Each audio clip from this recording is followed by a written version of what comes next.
I'm Rick Young. I'm the current president of the Chamber of Commerce Board.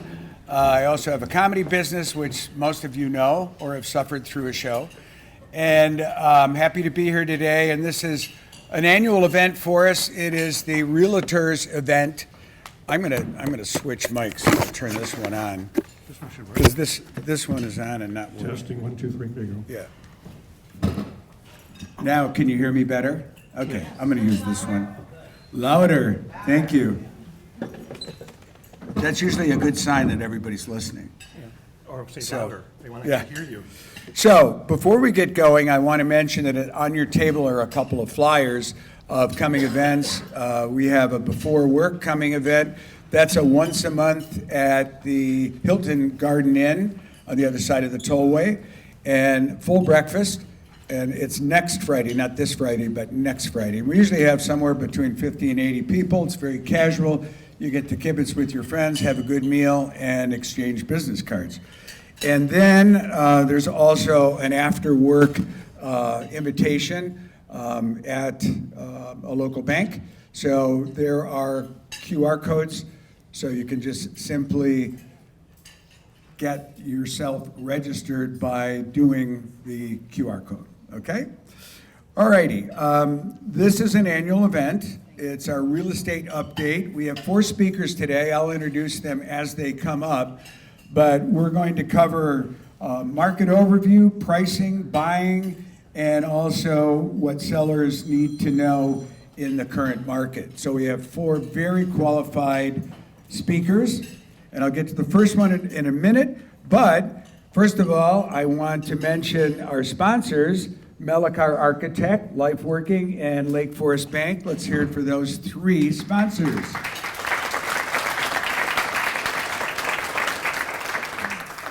Okay, as I mentioned your business, please raise your hand. And by the way, all the exhibitors, I'm going to mention them really quickly.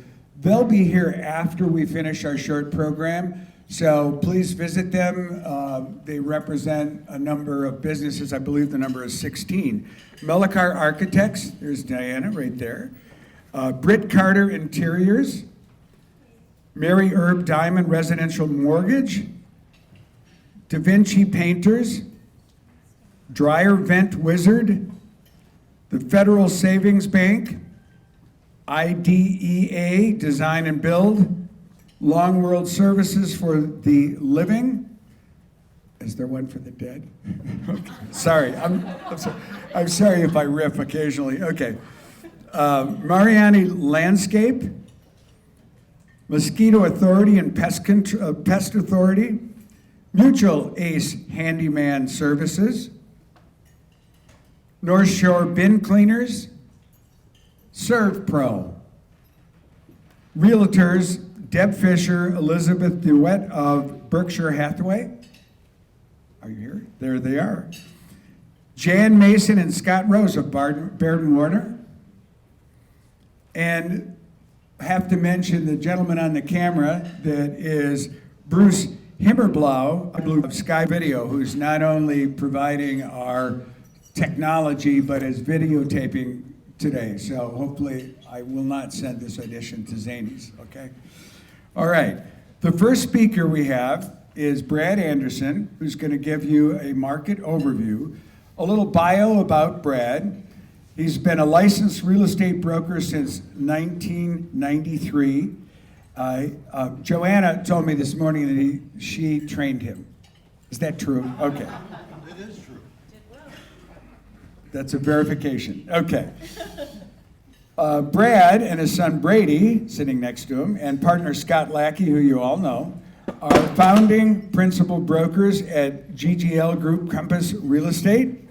Brad has been active in the community for his entire career, and he served as president of the Lake Forest Lake Bluff Lions Club, of which I am a proud member, president of the Lake Forest Lake Bluff Rotary Club, president of the North Shore Barrington Association of Realtors, and in April, Brad was recognized as Realtor of the Year by the association. Let's hear it for Brad.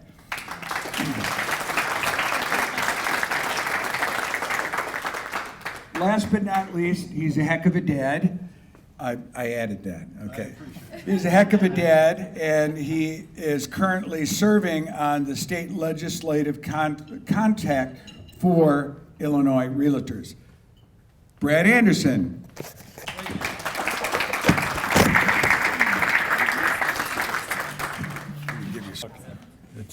It's tough fouling a professional comedian. Anyways, my charge today was to try to give a quick overview of the real estate market. I included that slide because that's what we as realtors are often asked, and it's a very generic question: how's the market? And it's really important from my perspective on how you answer it to provide a little better depth and breadth of an answer than just say, well, it's great, it's busy, buyers are crazy, whatever that may be. So I put together some statistics and additional information that might help explain how the market's evolved kind of since the beginning of COVID till now. Right now we have record inventory, or record low inventory. There's only 21 active listings in Lake Bluff as of today, 83 in Lake Forest. We still have very strong buyer demand. Even in light of the fact that mortgage rates over the course of the last year have almost risen threefold. Multiple offers have become and continue to become the new normal. And there's a lot of reasons for this, but I think a lot of it started right at the beginning of the pandemic, when COVID was that big scary thing that many of us are still concerned about. But it forced a big part of the population in Chicago to look for shelter outside of multi-family units in the city, looking for some more space, moving to the suburbs. And then with the looting that occurred in Chicago after that, it amplified this exodus from the city, and I think for good reason, but it's really kind of sad that that's what finally, after 12 years, really spurred our local real estate market. Strong buyer demand, coupled with scarce inventory, has pushed prices much higher. The next graph is really just intended to kind of put into perspective the mortgage market, because even though these rates have climbed from the low 2% range up to 6.5%, at one point they reached 7% this year, 6% and above is really a more normal range for mortgage rates. And I think buyers have already come to accept that. I've seen very few objections from buyers, at least in our market, from buying because of the interest rates. Okay, so this next graph shows comparison of April homes for sale in Lake Forest and Lake Bluff over the last 3 years. You can see that back in 2021 in Lake Forest there were 158 homes for sale. Now it's down to 75 as of the end of last month. Lake Bluff, it went from 38 down to 26, and these numbers were already compressed because of all the activity we had in 2020. This next graph shows our inventory over a 5-year period, which includes prior to COVID and then through the end of last year, or through today. But it's a dramatic change in inventory levels. You know, when I started in real estate in the 90s, it was normal to have 60, 70 houses on the market in Lake Bluff, maybe 200, 250, 300 houses in Lake Forest. There was a time when there were 5 houses in the market in the entire village of Lake Bluff this year. It's crazy. And there's buyers that have been lining up to come out and visit these houses, which is, you know, it's been a stressful market for buyers in our market, to say the least. This has caused the median sale prices to rise by a great degree.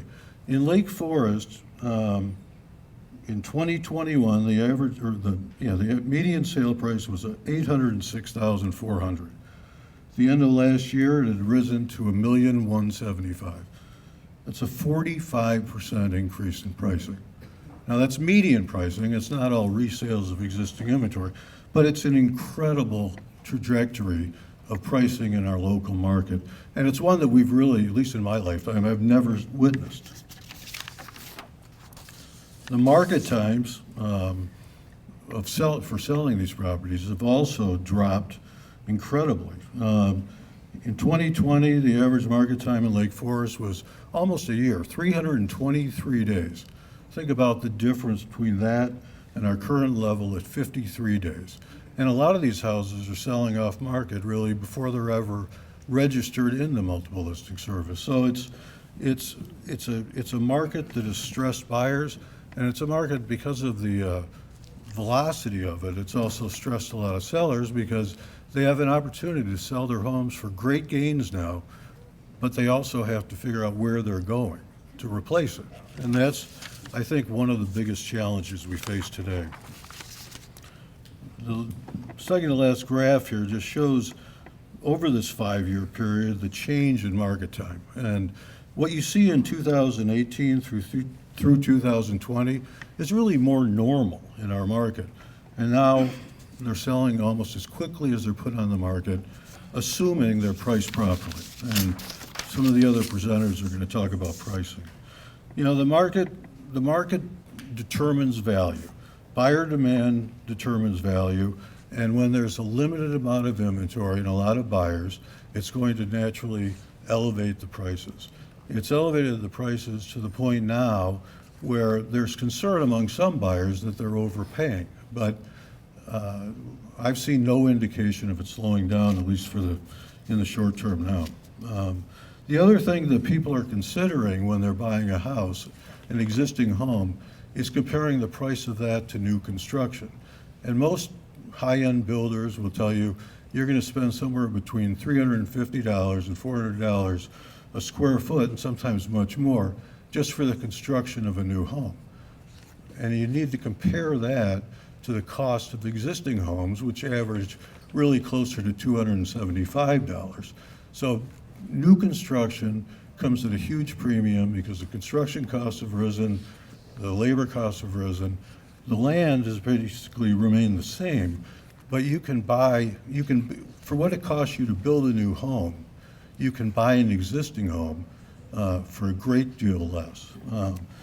So people are making choices now, and homes that might not have sold a few years ago now are selling very easily. So that's kind of where the market is today, and I look forward to hearing from the other presenters, and I think at the end we'll probably leave it open for questions. Is that how you want to do it, Rick? Perfect. Thank you. Thank you. You sit over here then. Yes, go to the bullpen, Brad. What do you call a detective who is also a real estate agent? I don't know, Rick. Sherlock Holmes. Okay. They do get better. Okay.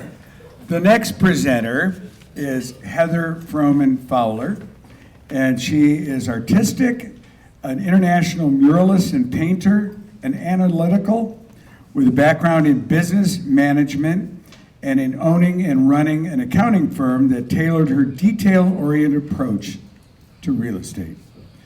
Affiliated with A Properties, Christie's International Real Estate, Heather serves Chicago and the North Shore, specializing in luxury homes. Having lived, worked, and raised her family for over 20 years in the area, and being a resident of Lake Bluff, she has extensive knowledge and loves the neighborhoods, schools, and the North Shore lifestyle. Whether creating a buzz around listings through aggressive and eye-catching marketing or negotiating the best deal for her clients in multi-offer situations, Heather has a reputation for providing exemplary service and delivering results. So, at this point, I'm going to turn the mic over to Heather, who's going to talk about pricing.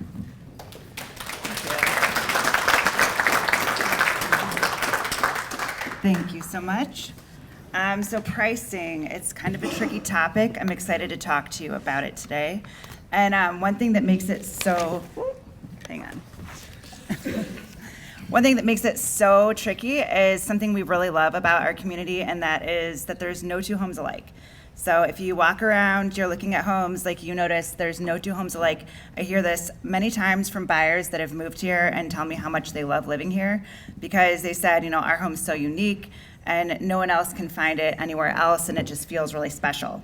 So that's also what makes it very tricky to price, because we can't really compare it to another home very easily. Like in Chicago, you have a condo to sell, like you'll compare it to other condos that have sold in the building. It's pretty much the same floor plan, same finishes, same even like, they face south, they see the same thing, so it's really easy to price. Whereas here, there's so many more factors that come into play. So when you price, you have to prove the price 3 different times. You have to do that when you're marketing it and you get it under contract, then when you have the inspection, and then when you have the appraisal. Those are 3 different times where you have to prove the price to someone.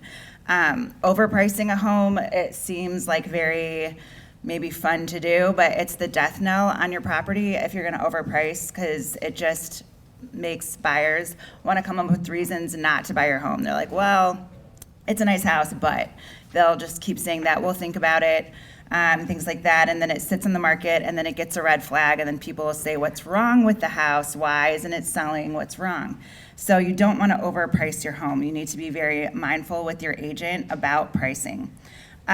With the marketing, I recommend using a local agent, someone who's an expert on the community that you're selling in, and we were just talking about this at the table, about broker tours.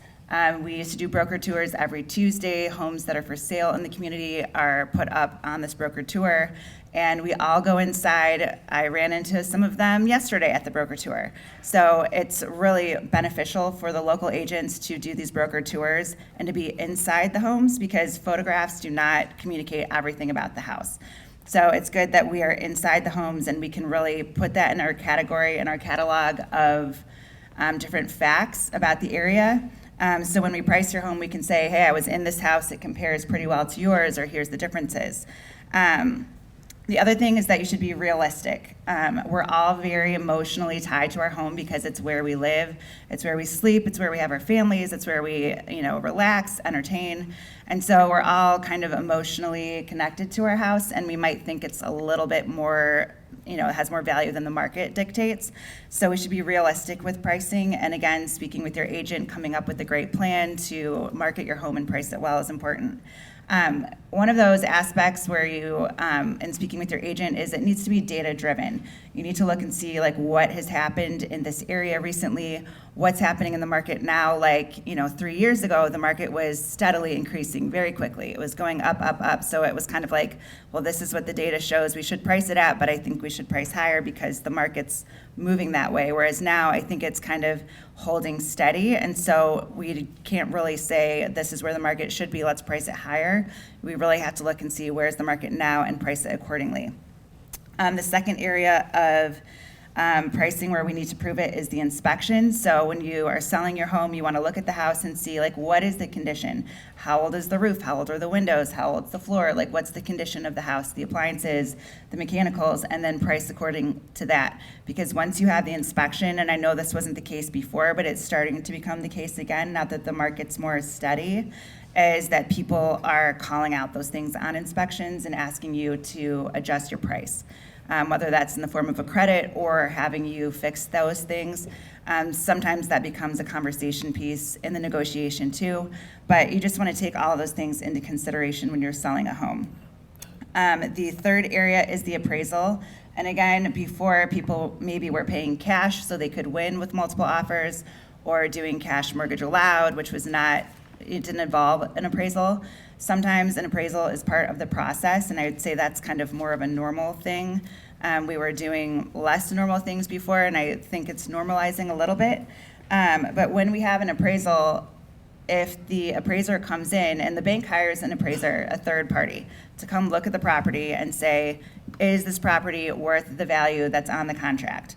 And they'll do different things, but if you have your agent there who's a local agent who's knowledgeable, and they're with the appraiser and they walk the appraiser through and they show the appraiser here's all the recent relevant sales that applied to this property, here's why we think the price is what it is, it really helps you prove that price to the appraiser. Because if no one's there with the appraiser, or the appraiser doesn't know about these different homes, these different facets, and they're just looking at photos, and then, they're not able to compare as well, you could come back with a lower appraisal price, and sometimes that will, there's more negotiation that happens where the price gets adjusted, and you don't want that to happen. Like, you want to keep your price.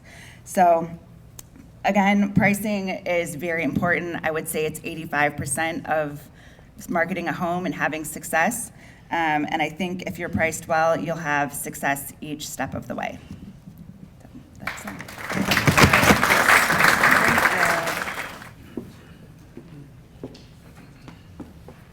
So, Heather, what do agents have to be thankful for?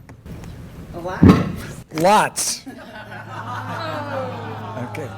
You're very smart, very smart. Okay, our next presenter is going to talk, we got a little bit of a drone here, is going to talk about buying.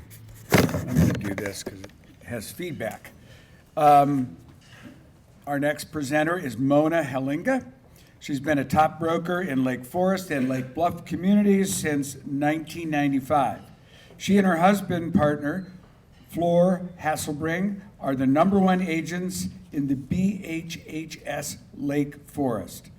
Mona and Floor have a client-first approach to business and believe that a discipled commitment to the client's goals will always result in the best service and outcome.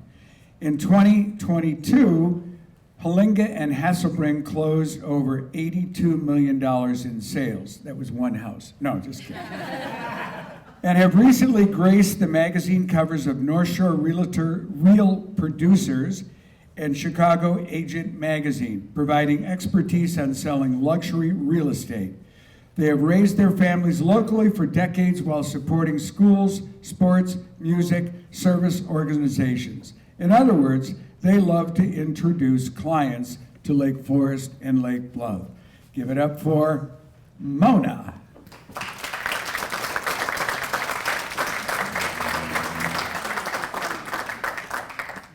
Let's see. All right, I have one note of correction, Rick. I'm not in business with my husband. I work with Floor Hasselbring, who many of you know, and as of 2 years ago, almost exactly 2 years ago, we teamed up. When the market got so active with buyers moving to the North Shore from the city, we joined forces because we just needed more hands in the mix for the business at hand. Anyway, that's fun. Being a buyer is challenging in today's market. There's no ifs, ands, or buts about it. It's not an easy task. Who's coming in our business, what we saw in 2022. So the statistics I'm going to talk to you about are 2022 and year-to-date 2023. When we look at our sales over the last year plus, 36% were buyers from Chicago. So that's the biggest piece of the pie. 29% are suburban buyers, people buying in Lake Forest or Lake Bluff from other North Shore or even, Chicago metropolitan neighborhoods. Cross-town buyers, we had 14% of our transactions of buyers moving locally. It wasn't always west to east, sometimes east to west, sometimes north to south, sometimes small to large, large to small, but they were in-town people moving. And 21% of our business came from out-of-state buyers. So not everyone's leaving Illinois, and that's a great thing for us. Now, identifying buyer needs. In terms of meeting with buyers, we sit and talk to them at the beginning of the process. We want to hear what they have in mind and what they're thinking about when they're approaching the process. Many are looking for lifestyle amenities. And these, many of them are millennials that were in the city enjoying the experiences that the city offered.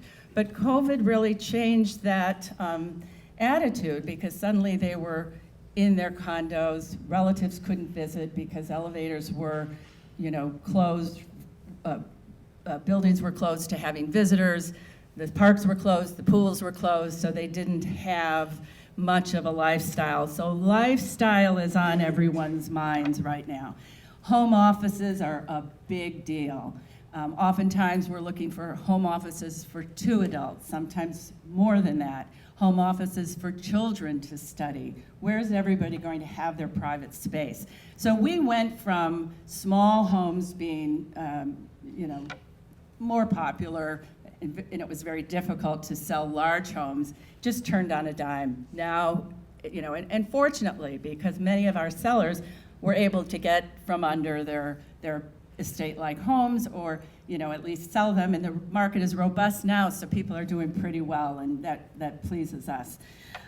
State-of-the-art kitchens is a big deal. Somebody has a nice, new, functional, artful kitchen, there are usually many buyers interested in that property.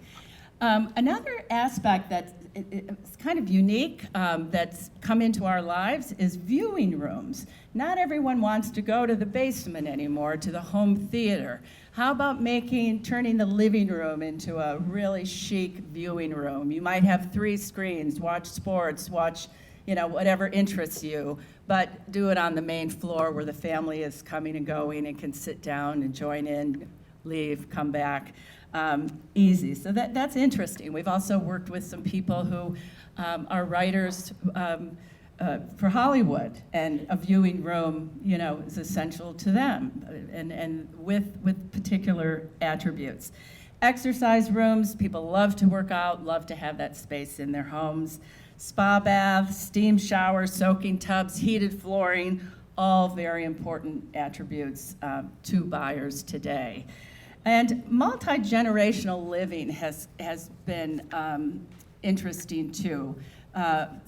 Many people have their parents or want to have their parents on hand. An elderly parent, a first floor bedroom, it's a nice thing to have. So we do have a faction of buyers who are really looking out for that generation. Okay, I'm going to move on to the outdoor recreational space because, again, think back to where you were in COVID. What were you doing for fun? And swimming pools is now a very popular attribute. How nice. You can have your own pool. You can always ensure some recreational fun for you and your family. Outdoor kitchens have made a comeback. Outdoor living rooms. Have you ever thought of putting a TV on an outdoor wall of your home? We've seen many of these recently. And I see Diana's head going up, and you've been designing these, haven't you? Yeah, great. Outdoor fireplaces, whether they're a true masonry fireplace outside or a fire pit, it's all, in line of having recreation at home. So that with those amenities comes larger yards, pristine landscaping. So if a house has all of this, you can imagine that in this marketplace, there will be many buyers interested in buying it.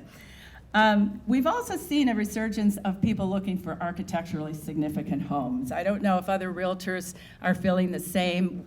Flora and I have a real propensity for, we love architecturally significant homes. So maybe that's why we attract that buyer, but it's nice to see a generation coming from the city looking to have something special. And we have connected them with some, architecturally significant homes. And in our area, we have beautiful Adlers, Stanley Andersons, Melichar and Associates, other architects in the room, but we have beautifully designed homes. And I tell my buyers, maybe something doesn't have some of the things on their want list, but if they buy great architecture, they'll never be disappointed. Architecture first. So it's very interesting. Turnkey, maintenance-free, we always see people who are looking for move-in condition, new. Can I go away and have someone else take care of the grass and, leaves in the gutters? So those products are quite popular in our environment. Now, preparing a buyer for a successful transaction is one of our key roles. It's not easy. They have to plan, they have to be agile, they have to understand the market. So we want them to identify their must-haves and nice-to-haves so that we can really focus in on the hunt. They're not going to get everything in this environment where there is low inventory. And they need to understand their financial capabilities ahead of time. They really do. How many mortgage brokers are in this room? We want them to call you first, have a discussion about their finances. Maybe they know they have, they've inherited a boatload of money and it's waiting to be spent on a home. But if they don't understand exactly where they are, exactly what they can afford, they could be a very disappointed buyer in today's marketplace, especially with rising interest rates. So we also want them to understand the market conditions. A lot of the graphs that Brad showed, we want buyers to see ahead of the search, right? They have to understand that we don't have a lot of choices. Choices are very, very few, and there's a trajectory on price too. So if they last bought 10 years ago and they're buying again now, the psyche has to approach this in a very different way. You cannot offer somebody 80% of asking in a multiple offer scenario and expect to win, expect to get that house. So education is key. We talked a lot about low inventory, high demand, so I won't belabor that. Multiple offer negotiations has been a big part of our lives for the last couple of years. Who would have thought? I mean, I lived through that down market, and this has just been great. It's great to see the communities come to life with all this renewed interest. So there has to be a strategy for winning multiple offer negotiations. The key contract terms, I just want to go over them a little bit. I don't want to get too technical here, but I think it's important to buyers that they understand, price. They can't, they have to be strong. Our, average sale price over the last year, like Forest, like Bluff, they're both very close, 97, almost 98% of the last list price. That's high. What about financing? What are your financing options? When you're presenting an offer to a seller, what's going to help you win a multiple offer? Now, you can certainly go with traditional financing. That's an option, and that might be the right option for many buyers. But keep in mind that there are also other options. Another favorable option for many is cash mortgage allowed. So they're telling the seller, I'm coming forward to you with cash, but I need to get a mortgage, or I want to get a mortgage. I'm not going to make the offer contingent upon that mortgage, but I need your cooperation. So I might tick that box on the contract. That's going to put a buyer in a higher position in a seller's eyes. Or maybe it's just pure cash. They know they have the assets to buy the house. They may just have to liquidate them, get them ready for closing, and a cash offer is a very strong offer in the eyes of the seller, especially in this environment of rising interest rates. And with the rising interest rates, I think it was Heather alluded to the appraisal process. It's getting a little weird. Not all homes are appraising at contract price. It's just been happening a little bit. So that needs to be, a buyer has to be mindful of that. They could add an appraisal contingency. Sellers are not going to want to see that, but there are some ways of managing that. And I'll speak to that in just a minute. One concept that we talk a lot about, and I want to just mention it here, is that the inspection contingency on our contracts are very separate from an as-is clause. We would never advocate that a buyer not have an inspection. I personally feel like that's a buyer's right to look at every, have a licensed professional look at every angle of the house that they're buying. But oftentimes there's a secondary negotiation that ensues. The contract's in the hands of the lawyers at this point, and sellers don't like to go through that part of the process. So we tell buyers about the as-is clause. You're not taking your inspection right away. In fact, you can cancel a contract with the inspection contingency if you find unfavorable results. But the as-is clause is telling the seller, look, I'm going to have my inspection, but I'm not going to nickel and dime you. If it goes pretty well, I'm moving forward. So that also helps somebody win in a multiple offer situation. Two other legal documents that are available to us, and I'm sure every realtor in the room has mixed feelings about both of these, but they're options that we share with buyers so that they can be as agile and ready as possible in a multiple offer scenario. And that's an appraisal gap addendum. This is the buyer saying to the seller, look, if it doesn't appraise for the contract price, I'm willing to pay somewhat of a difference. Maybe it's $5,000, maybe it's $10,000, maybe it's $50,000. They're proactively telling that seller, I'm still going to buy your house, but only up to this price. It's a tool. It's a tool to put your offer ahead of someone else's. And then there's also an escalation clause. I mean, last year it was not uncommon to get 2, 3, 4, 5 offers on a new listing. And what do you do if you really want the house? The escalation clause says I'll pay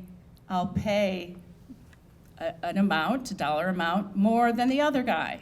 So you put that number in. What's it going to be? Will you pay $5,000, $10,000, $20,000? Whatever the number is up to the buyer, but that's going to be over what they submit. So before any offer is accepted, they're including this in their offer for the seller to say, look, I'm really in the game here, and I'm willing to pay more if somebody comes in over my asking price up to a certain amount.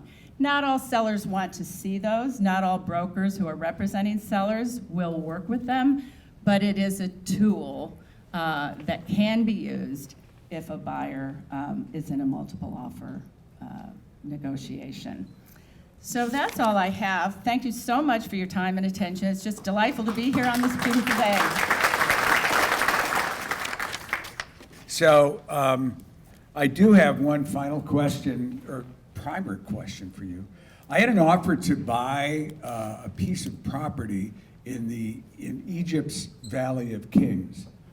Why didn't I buy it? It was a pyramid scheme. I've got a really good one for Annie, I'll tell you that. I've researched her. Okay, I've got to get the bio out and do this properly. So Annie Royster is going to talk about what sellers need to know to be successful in the current marketplace. Annie Royster, Lenzke, and Dawn of the Dawn McKenna Group is the founding partner of a top-producing mother-daughter, notice I got that right, mother-daughter real estate team along with her mother and partner, Jean Royster, a recognized industry expert and highly respected real estate leader. As a longtime resident, Annie's perspective on the North Shore living is rooted in her childhood and extends to raising her own 3 children here. She has recorded more than $250 million of closed transaction in only 12 years. And together with Jean, consistently ranks among Coldwell Banker's top 1% of agents worldwide and the top 10 luxury real estate brokers in Chicagoland, according to Lux Home. Annie is a proud resident of Lake Bluff and is highly involved in community serving several school parent boards, fundraising for local animal shelters, promoting charitable outreach initiatives, and she currently serves on the board of directors of our own Chamber of Commerce. Give it up for Annie Lenzke.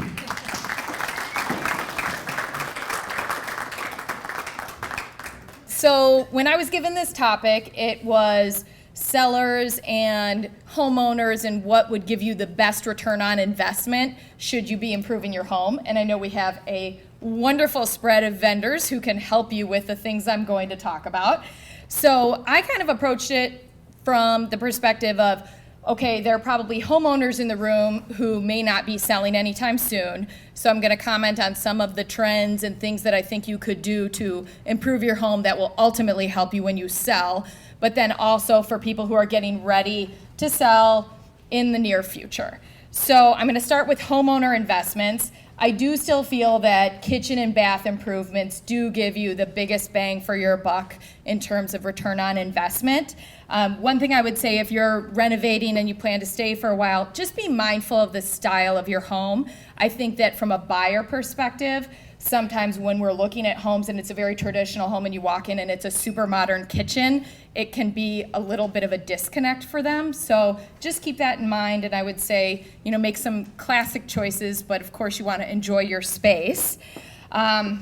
Speaking of space, these days buyers are looking for more space. I mean, that's what we've seen coming out of COVID. That's one of the reasons that our fabulous Lake Forest market has done so well, because we offer more space, more property, more square footage than our competitors down the North Shore. And so we've seen a lot of buyers come to us, and not only do they want more space, but they're trying to figure out, as we were talking about with looking for multiple offices and what Mona was commenting on, I think that as you're looking at your house, anywhere you can either add square footage or convert space to be more usable, that will be beneficial when you go to sell. For example, we have a 3-season porch in our home that never was used, and right when COVID started, we said, okay, we've thought about putting heat and AC in this thing for a long time, so we did it, and we just added square footage without adding on to our house, and that was a really nice add, and it's been great for our family. So be creative. Do you have a unused large walk-in closet that could become a fabulous office? So there are lots of people here who could help you think outside of the box and how to add more space. If you are adding on, if you're doing more of a significant renovation to your home and you're digging a basement, pay the extra money to do a deep dig. There are a lot of times when we see homeowners who have just done a traditional basement, and it's so important these days, because I think that buyers are looking for more space, so you don't have to finish your basement, but that extra investment to give you more height will give people more options with what they could do with the space. So you don't have to finish it, but just do that extra dig. I'm sure that the builders in the room and architects would agree with me, especially because I don't know about you other agents, but golf simulators have become very, very popular. I'm like, where did this trend come from? It's like, I know we've had a lot of golfers, but the simulators, it is a big ask, and I'm constantly measuring ceiling height, trying to figure out, are we putting it in the garage? Are we putting it in the attic? People want their simulators. So if you're digging out a basement, go deeper so someone could put in that sim.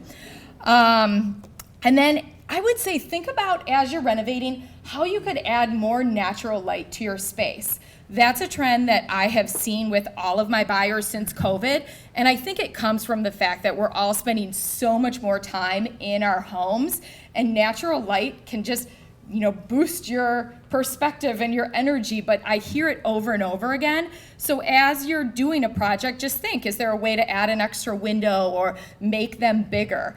We, in our own house, we have done recently a kitchen renovation, and we have these 3 small windows, and we worked very hard to put in a window that goes to the ceiling, and it has almost doubled the size of our kitchen. Literally, our footprint did not change, but I'm telling you, just having all that natural light pour in has made it feel so large. So think about natural light.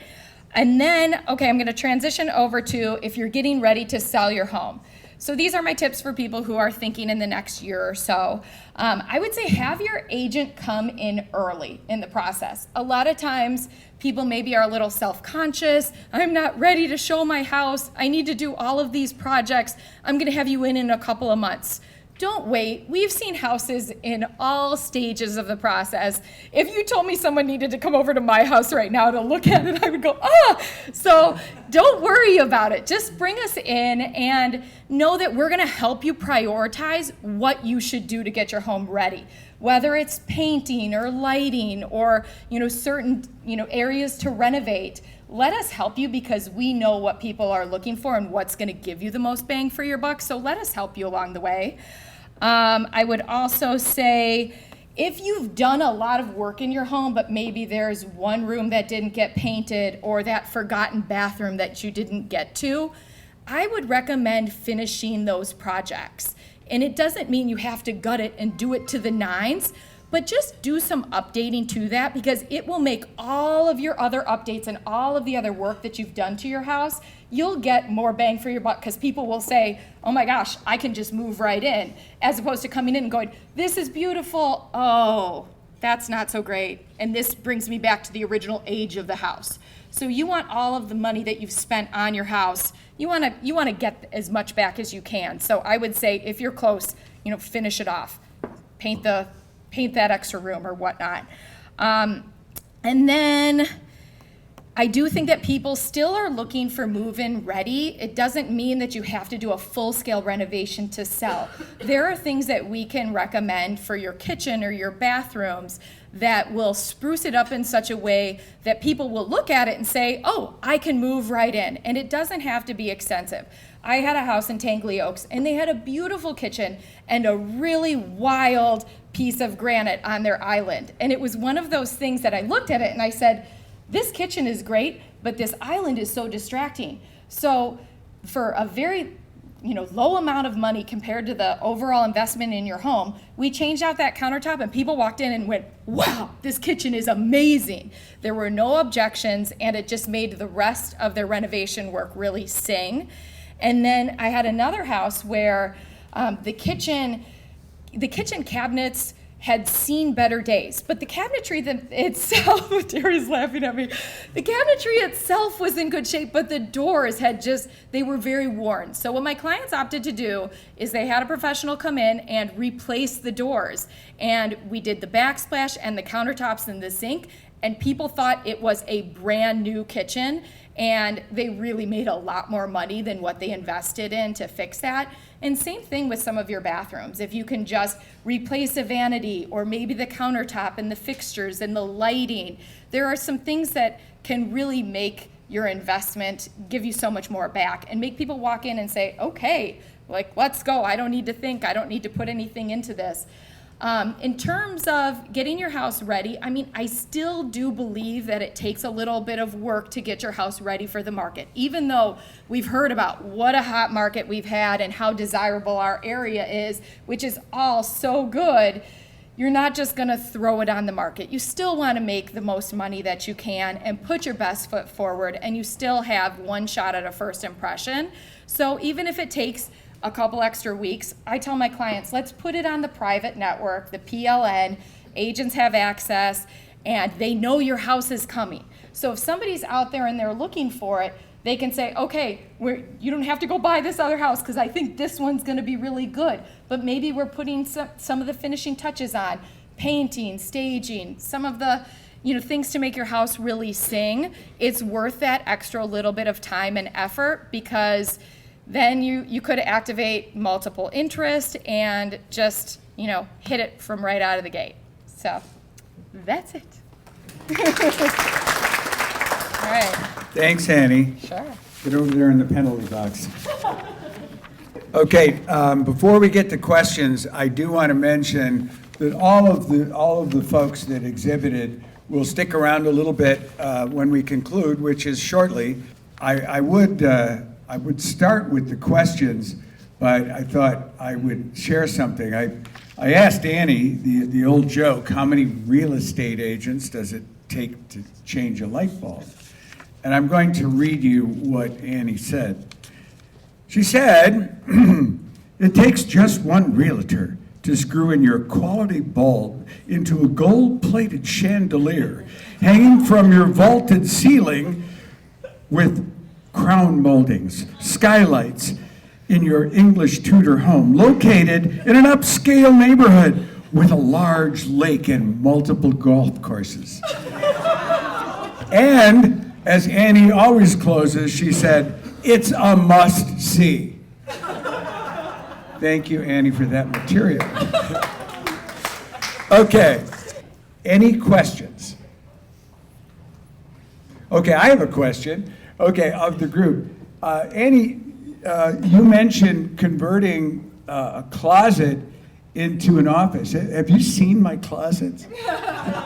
They're really small. Do I have to build new closets? That's the question. How important are closets? You know what? It really varies by buyer. I mean, I have shown my listing to a wide range of buyers, and I've had some people walk in and say, "Oh my gosh, there's so much closet space," and I've had others walk in and say, "I could never buy this home because we need another walk-in closet, or I need a third space in the basement." So I think it really is buyer-specific, truly, and you'll know right away because they will tell you. Everyone talks about closet space. And as a mortgage broker, as I want to try to help create more inventory in the market for the realtors, if you're selling the house in Lake Forest and Lake Bluff, where are they going? Like, where can you go? Who would like to take that toss-up? I'll take a shot at it. I think that's one of the biggest struggles we have right now, because a lot of people are in the market seeing that they've created a lot of equity in their home over the last couple of years and thinking maybe now is the time to sell my property, but then they go to look for where they're going to downsize or upsize or just relocate to, and they see that market is caught up in price equally as much as the house they're selling, and there's a cost attached to it. Plus, with the higher interest rates, they're swapping out a 3% mortgage for a 6% mortgage. So that's what I think is contributing to our lack of inventory. I think there's a lot more sellers that would be in the market right now if they just had a place to move to, with certainty. A lot of, like, of course, for moving and stuff, but how much do you see of people willing to get rid of things or jump on? Kind of putting both of the questions together. I've had a lot of clients who are just downsizing. It's just a change of life. And so they don't need the big house anymore. They're downsizing. And then they also don't need all the stuff in their house anymore. So I've had several clients where, we're coordinating a lot of, like an estate sale, we're coordinating getting all of the stuff out of the home and then, painted or staged or things like that. But I would say at least half of my clients need help getting their stuff out because they don't want it anymore and their kids don't want it. So, yeah. Right, no, it's a high need in our profession. We have people who are selling their big houses and moving to Lake Forest Place, as an example. Sometimes they'll have an estate sale, but the residual items have to go. Some are downsizing. Someone asked where are they moving to, and we have sellers who kids are out now. They don't need all their square footage, so your services would be greatly needed because many of them are moving to smaller homes. They're looking for fun, I think, in this stage where the kids are off and running and aren't at home anymore. So downsizing to perhaps a golf community. It doesn't have to be local. It could be something like Royal Melbourne or Ivanhoe, but some fun. Some of them are still employed in the area and need to stay. Others are moving to other parts of the United States. We, as everyone knows, have a lot of clients who are migrating to Florida or Southern California. There's a lot of that too, but in every case, your services are needed. I still have every piece of paper my children ever touched, so I will be calling you someday. Before you sit down, I have a question for you. So with your business, do you simply remove junk or do you also donate to charity and take things places? We work with a lot of donation centers. It's really hard to sometimes donate, but we do. I go beyond the communities and looking actually now in the city that they're looking for kids that are looking for furniture for homes and that we're working with. So we do donate. That's our number one priority we try to do first, but if not, we have to dispose of it, or we try to recycle it. Okay, I think that's great. Good to know. And a lot of my sellers are moving out of state. So it's because our community is so great, which I've been saying forever. People don't want to leave. So it's a good problem that we have, unfortunately.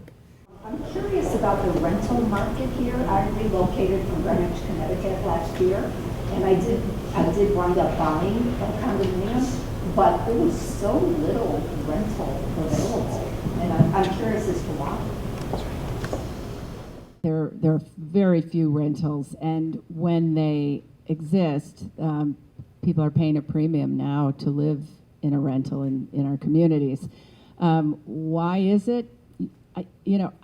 Leaving the city due to COVID, many people rented the existing inventory at that time. Some of them are still renting. Others have purchased properties. Some of our downsizers want to have a presence in the community and are renting whatever they can find. So it's supply is very limited. Over the years, there's been quite an ebb and flow of rentals, but right now the inventory is very low.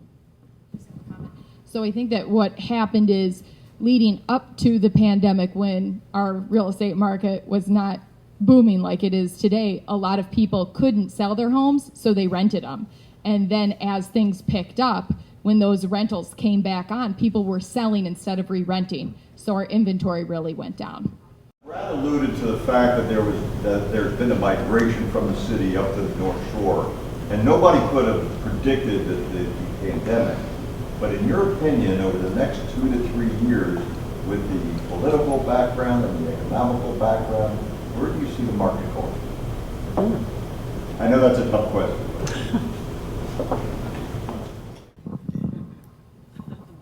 Ever since 2008, I quit making predictions. I mean, that was my entire career going up till 2008, and everyone else's reality was that real estate was a very steady Eddie type of thing, 3% appreciation a year. I would tell people, we don't have this big volatility like they do on the East or West Coast or down in Florida. We're very steady and stable. And then the financial crisis hit, and our production dropped by 40% in 1 year, and the prices lagged from 2008 up till 2019 and 20. So, I can't tell you what's going to happen. I can tell you in the short term, I think we're going to continue seeing prices maintain and maybe even escalate a little bit more, because there's still such a pent-up demand among buyers that haven't been able to find their houses. But I think at some point, the interest rates and the economy and everything is going to have to eventually catch up with us. So I don't know about 2 years. I follow several different economists that talk about, predictions and things like that. And they always say they can predict like 90% fairly accurate, but 5% is going to be much worse, and 5% is going to be much better than we thought. So, there's things that predict things, and then, you just don't know. No one predicted COVID. But they said there's also, there's like soft market like data where how we feel about the market, and then there's like hard market data. And the hard market data is showing that it's continually, like Brad said, it's doing fine. It's doing very well, actually. We're continuing to improve. Prices are continuing to go up. But people don't really feel good about it because, also prices have gone up for gas, for groceries, all of that. So people just don't feel great about it, and the interest rates have affected that. But, no one can predict, but it seems like it will kind of continue on the same projection that it has. Final question. Okay, I have one. All of you comment. How important is Lake Michigan to our community as a selling point? Well, it's a wonderful attribute, right? People love to be close to the lake. And, to the point of the optimism, Scott, your question about 2 years from now, I just wanted to say that people have come to our community all the way to Lake Forest, where they wouldn't prior to COVID, and have learned how great it is here. So, are you kidding? I can get this value, this much land for this price. I still think we're value oriented compared with what people owned in the city. So I'm I'm an eternal optimist in general, but I do think 2 years from now we're going to have a healthy real estate market. Sure. I mean, it's cooler near the lake, Rick. I just have to give it back to him a little bit. I guess I'm all wet. No, I mean, I think that Lake Michigan has always been a huge selling point, and I actually had buyers move from Hinsdale.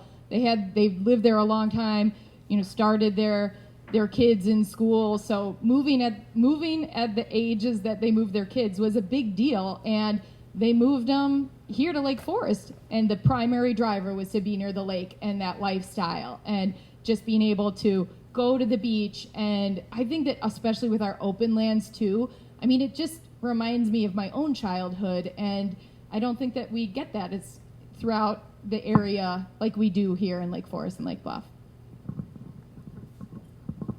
I lived in the city for a very long time, and I lived near Lake Michigan the entire time, and it was a big part of my life. We went there all the time, like winter, spring, summer, fall.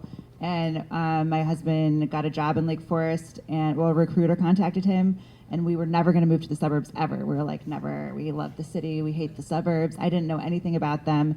I Googled Lake Forest, and I saw Lake Michigan, and I was like, can't be too bad, it's by Lake Michigan. And so we came here, and it was just so wonderful and amazing, and we just really loved it, and we moved here, and we've raised our family here, and it's been so great. And I always tell that to buyers when they're looking at homes and they're coming from the city, they're not so sure about it, and I'm like, we have Lake Michigan, and I think they really identify with that because they have Lake Michigan in Chicago too, and so they can kind of connect their life up here. I tell them other great things about the community that I never realized, and I think they get excited about living somewhere and having that connection still. Let's hear a round of applause for our panelists.